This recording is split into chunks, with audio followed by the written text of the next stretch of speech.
یہ ریڈیو صدائے حریت جموں و کشمیر ہے۔ محمد طارق اپڈیٹس کے ساتھ 5 اگست 2019 میں مقبوضہ کشمیر کی خصوصی آئینی حیثیت کے خاتمے کے بعد بھارت نے لاک ڈاؤن مسلط 80 لاکھ کشمیریوں کو گھروں میں محصور اور مواصلاتی نظام معطل کر کے آزادی اظہار کا گلا گھونٹ دیا ہے، جس کا مقصد مقبوضہ کشمیر کو دنیا سے کاٹ کر یہاں کی صورتحال سے بے خبر رکھنا ہے۔ یہی وجہ ہے کہ 5 اگست کے فوری بعد ذرائع ابلاغ پر مکمل پابندی عائد کر دی گئی ہے، جس کے نتیجے میں مقبوضہ کشمیر میں کام کرنے والے صحافی سری نگر میں 5 کمپیوٹروں پر مشتمل ایک کمرے تک محدود ہو کے رہ گئے۔ سری نگر میں کشمیر پریس کلب نے مقبوضہ کشمیر میں مواصلات کی بندش کے تناظر میں رپورٹنگ کے دوران صحافیوں کو ہراساں اور پرتشدد دھمکیوں کے بارے میں ایک بیان جاری کیا ہے۔ صرف مقامی ہی نہیں، بی بی سی اور الجزیرہ جیسے ذرائع ابلاغ کے اداروں نے بھی اپنے صحافیوں کو بھارتی حکام کی جانب سے ہراساں کیے جانے سے متعلق شکایات کی ہیں۔ مقبوضہ کشمیر میں جموں و کشمیر لبریشن فرنٹ کے بانی محمد مقبول بٹ کی 36ویں برسی کے موقع پر مکمل ہڑتال کی گئی، جنہیں 11 فروری 1984 کو تہاڑ جیل میں پھانسی دے کر شہید اور پھر جیل کے احاطے میں ہی تدفین کی گئی تھی۔ کنٹرول لائن پر آزاد کشمیر کے ضلع پونچھ کے علاقے سے گزرتی ہوئی ریلی پر بھارتی فوج کی فائرنگ سے 3 افراد زخمی ہو گئے۔ یہ ریلی شہید مقبول بٹ کی برسی کے سلسلے میں نکالی گئی تھی۔ حریت رہنما بیرسٹر عبدالمجید ترمبو نے کہا ہے کہ بھارت میں محمد مقبول بٹ اور محمد افضل گورو کی پھانسیوں سے بھارت کا چہرہ پوری دنیا میں بے نقاب ہو چکا ہے۔ بھارتی دارالحکومت نئی دہلی کے ریاستی الیکشن میں عام آدمی پارٹی نے مودی کی بی جے پی کا صفایا کر دیا۔ دوسری طرف جامعہ ملیہ اسلامیہ کے باہر مظاہرہ کرنے والی مسلم خواتین پر دہلی پولیس کے بہیمانہ تشدد سے متعدد خواتین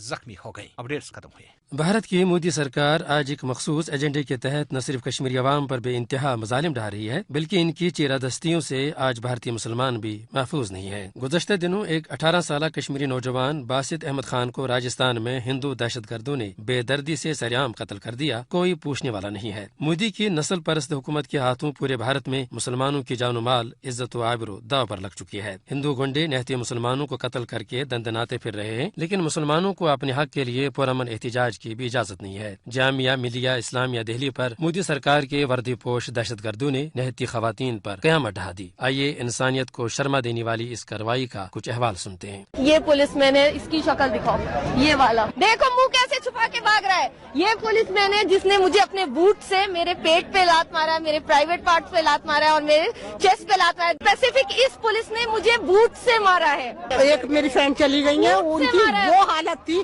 کہ بس میں دیکھ نہیں سکتی، اور یہی پولیس والا تھا، کس کے دھکا مارا، وہ گر گئی نیچے۔ میں نے پوچھا کیا ہوا، کہنے لگی مجھے واش روم لے جاؤ، میرے اس نے پرائیویٹ پارٹ پہ مارا ہے۔ کیا بدتمیزی ہے، چیسٹ کے اوپر مارا ہے اس نے۔ بول رہے ہیں پاکستانی ہے، ان کو مارو۔ حقیقت یہ ہے کہ آج بھارت میں ریاست کے تمام ادارے ہندو توا ایجنڈے کو فروغ دے رہے ہیں، جس میں صرف اور صرف ہندوؤں کو جینے کا حق ہے۔ مسلمانوں کو صاف لفظوں میں ملک بدر کرنے کی دھمکیاں دی جا رہی ہیں۔